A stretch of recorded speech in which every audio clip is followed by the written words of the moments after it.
Christophe Ondelat, bonjour. Bonjour. Nous sommes donc à Beaune, au festival du film policier pour la 5e édition. Et alors vous êtes dans le jury 109. Ouais. Vous avez commencé à la radio et poursuivi pas mal à la télévision. Et aujourd'hui, vous avez quitté RTL. Pourquoi Pourquoi j'ai quitté RTL? J'ai quitté RTL comme j'ai quitté Faites entrer l'accusé, c'est-à-dire que à un moment donné, j'ai le sentiment d'avoir fait le tour d'un truc et d'être entré dans beaucoup d'habitudes. Et j'avais envie de m'offrir cette année une année de liberté et la possibilité de vivre d'autres expériences. Et je suis super content sur ce point-là parce que ça m'a permis de faire quelque chose que je n'avais pas fait depuis presque 20 ans, qui est du reportage, de retourner sur le terrain. Donc j'ai tourné une série pour 13e rue qui commence vendredi prochain, qui s'appelle Ondelat part en live. C'est de l'immersion. J'ai eu la chance d'aller dans un sous-marin nucléaire, de faire de la chirurgie de guerre à la frontière syrienne, voilà, d'aller dans une prison pendant une semaine, de faire de la médecine légale, c'est-à-dire des autopsies. C'était un truc que je rêvais de faire depuis que je faisais Faites entrer l'accusé. Ça avait failli se faire, ça s'était pas fait. J'ai pu vivre ça. J'ai vécu avec la SNSM à Quiberon. Là, je viens de vivre avec les gendarmes de haute montagne de Chamonix. À chaque fois, j'apprends des trucs. Je voulais vivre ça, revivre cette espèce d'enrichissement permanent qu'offre le terrain, le reportage, la rencontre de professionnels, souvent de haut niveau en plus.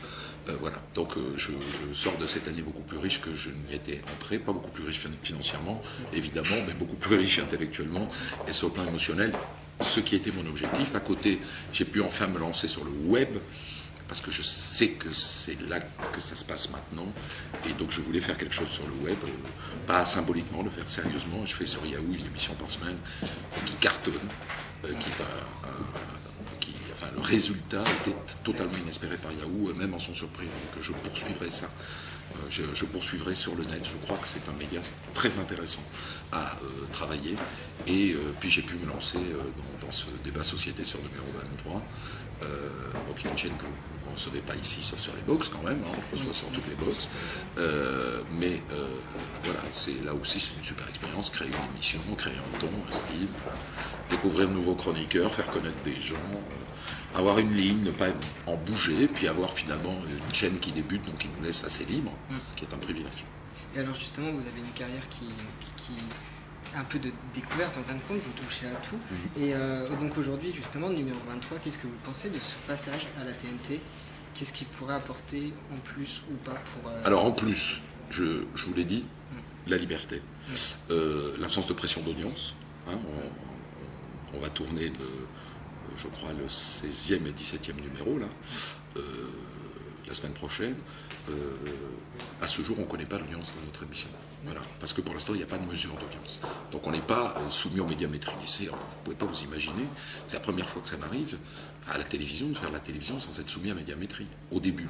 C'est formidable parce que pendant ce temps-là, on peut s'installer tranquillement, caler son concept, puisque j'ai 4 chroniqueurs autour de moi, caler le format, le profil de ces 4 chroniqueurs.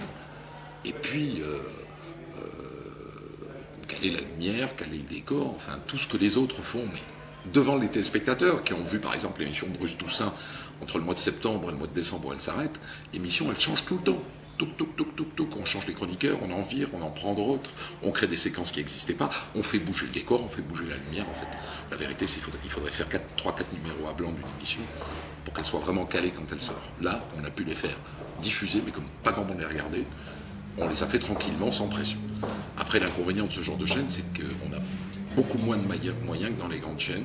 Et quand je dis beaucoup, c'est beaucoup moins. Voilà. Donc on travaille toujours financièrement sur le fil. Et on est au bord à chaque émission de perdre de l'argent, ou parfois on en perd. Donc c'est la limite de ce genre de télévision. Ça offre beaucoup de bonheur. Le fait qu'il n'y ait pas beaucoup de téléspectateurs au début, pour moi, il n'y a pas un problème. Je ne juge pas l'intérêt de ce que je fais au nombre de téléspectateurs ou d'auditeurs. Mais en revanche, la question des moyens reste quand même un problème. La télé, ça coûte cher. Et ces chaînes ne se sont pas encore donné complètement les moyens. Elles n'ont pas les moyens. Enfin, ni 23, ni 24, ni 25. Enfin, toutes les nouvelles chaînes qui sont apparues là n'ont pas encore les moyens vraiment de faire de la bonne télévision. Mais bon, de la très bonne télévision dans de bonnes conditions. Mais on arrive à faire quand même de la bonne télévision. Mais bon, c'est au prix pour nous de beaucoup de stress et de pas mal de travail. Et alors, vous en avez parlé, faites entrer l'accusé. Aujourd'hui, on est sur un festival donc, de policiers. Qu'est-ce que vous pensez justement du genre policier au cinéma et aussi en littérature? Est-ce que vous, c'est un univers qui vous intéresse? Est-ce que vous auriez peut-être des envies d'écriture, de romans, mais aussi peut-être de scénarios, de films? Honnêtement, écriture de romans, je ne crois pas que ce soit mon genre de beauté. En tout cas, je ne m'y suis jamais essayé.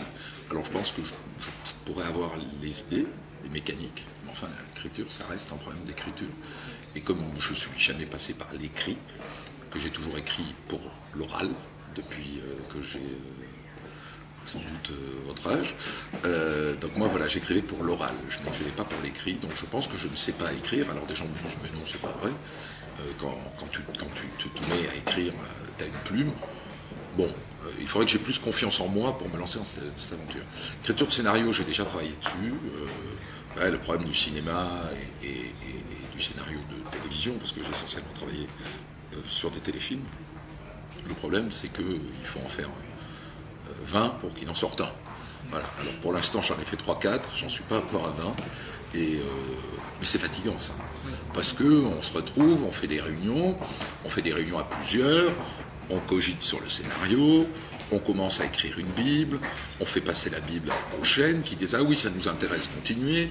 Alors on perfectionne la Bible, et puis entre-temps, un des exemples qui m'est arrivé, la personne qui s'occupait des fictions sur la chaîne a changé. Celle qui nous avait dit « Ah ben oui, continuer » n'était plus là, et celle qui était arrivée, ou celui qui était arrivé d'ailleurs, en l'occurrence, n'avait plus du tout la même conception, et n'était plus du tout intéressé par ce qu'on lui proposait. Et ça, c'est 6 mois de boulot. Alors je ne dis pas tous les jours, mais enfin on se retrouvait bien une fois par semaine pendant 6 mois. Entre-temps, il y a des gens qui ont travaillé à plein temps, d'ailleurs le producteur a engagé de l'argent, tout ça va à la poubelle. Donc j'ai fait ça une autre fois avec un autre producteur, j'ai fait ça une 3e fois. Je l'ai fait 3 fois pour l'instant, 4 fois, peut-être des demi-choses. Mais honnêtement, c'est pas très encourageant, et je sais pas si j'aurai la patience. Non, ce qui me pend plus au nez, c'est plus d'être comédien que d'écrire, enfin en tout cas de jouer un peu, si j'en ai l'opportunité, et si c'est un rôle qui fait pas trop de mal à mon image, bien que mon image permette pas mal de choses maintenant, je jouerai. Eh bien très bien, merci beaucoup Christophe Ondet. Merci à vous.